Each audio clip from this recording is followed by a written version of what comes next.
You're listening to an audio article by the Common Constitutionalist.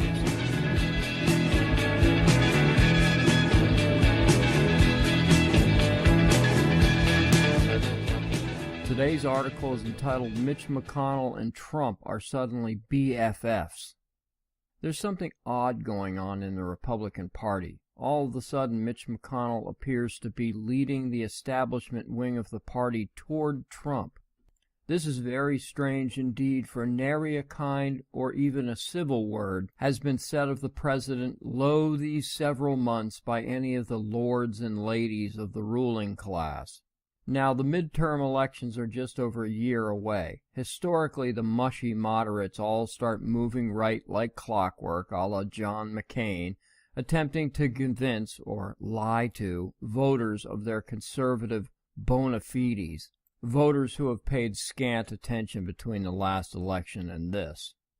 But it seems to be starting a bit early, and this may be due, at least in part, to Republican internal polling, something of which we commoners in the general population will never be privy. We hear constantly of how unpopular Trump is, and that only his hardcore base is continuing to stand by him.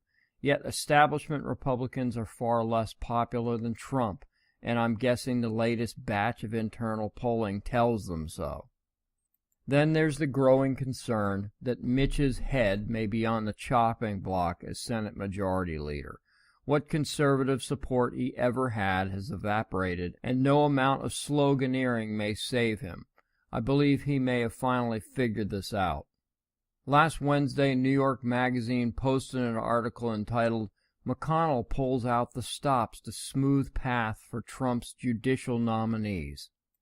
In it, they describe a little-known Senate tradition called blue slip, based on the century-old practice of home state senators indicating approval or disapproval of proposed judges from their state via a blue piece of paper.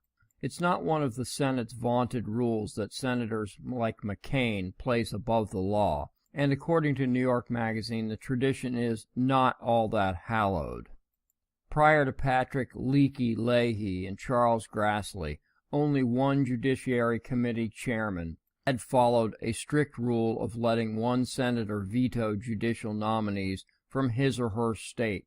Others gave some deference to home state senators, but in varying degrees.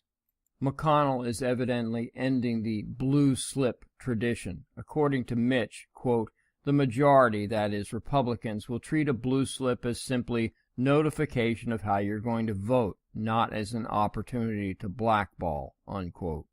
This is a major shift away from the go-along-to-get-along Republican Senate we've come to know and despise.